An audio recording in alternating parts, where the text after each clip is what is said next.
Thursday steam shrimp. Ayan guys, nilinis na muna natin ang aking hipon at natapos ko na nga siyang linisan at ayan, ganito lang ang gawin natin. Ayan ang hipon, tinanggalan ko ng balat at hihiwain natin sa ibabaw para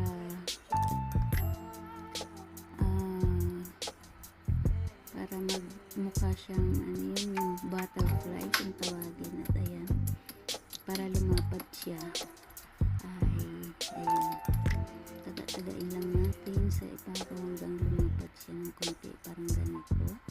At ayan, ulitin natin hanggang matapos natin yung lahat at mailapad natin.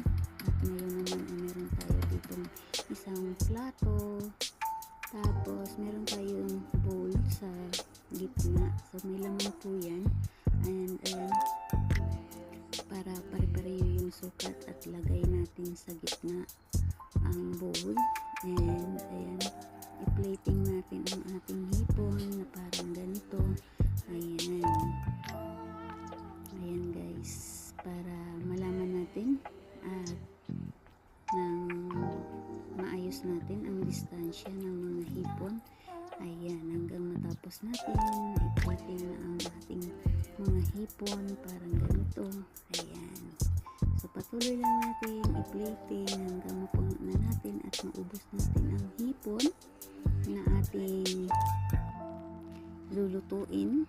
Ayan, so ayan guys, parang samahan natin ng may puso ng pagmamahal ang ating pagluluto para tayo ay ganahan kumain yung kakain para maubos ang isang kalderong kanin, ganon, pasarapin ang ulam. Ayan guys, so malapit na tayo matapos at ayan, mini-make sure ko lang po na okay yung pagitan nila, yung magkasya yung ating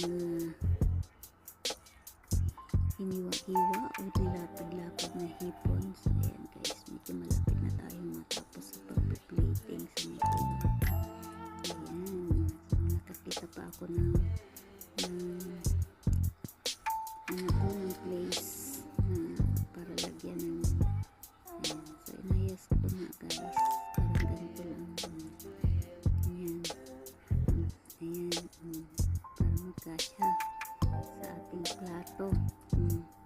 Parang mukha siyang parang flower or anong tawag dyan sa plating na yan. So ayan nga guys, tapos na tayong plating. So ayan, ganito lang yan guys. So ayan na nga po guys, at ito nga pong bowl ay nasa gitna. Ayan yung ating tumatayong parang sandigan. Charot. Pinaglagyan ko po yan ng ayan, sotanghon. Ayan, sotanghon po yan. Ilalagay ko sa gitna para hindi siya magkalat at nakatimbul lang siya sa gitna. Nilagyan ko nga siya ng bowl at tinimplahan ko na po yan ng oyster sauce, light soy sauce, and dark soy sauce. Ayan, so ayan nga guys. And ayan, baligtad pala.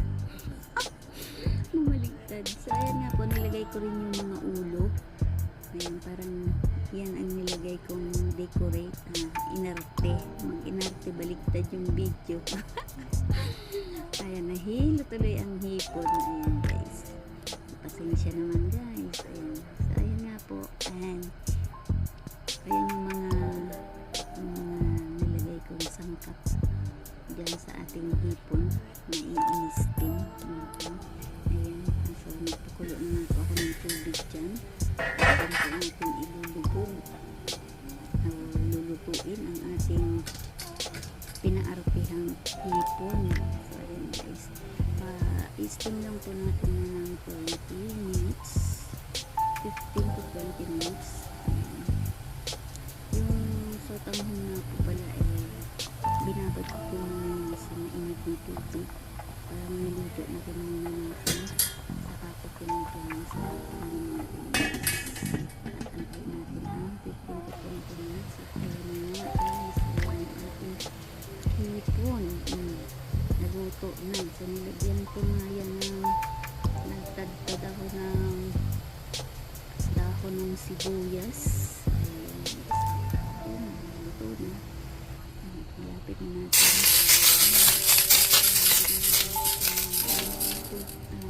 Mantika, tubig tuloy. Mantika, ayan. And then, ayan.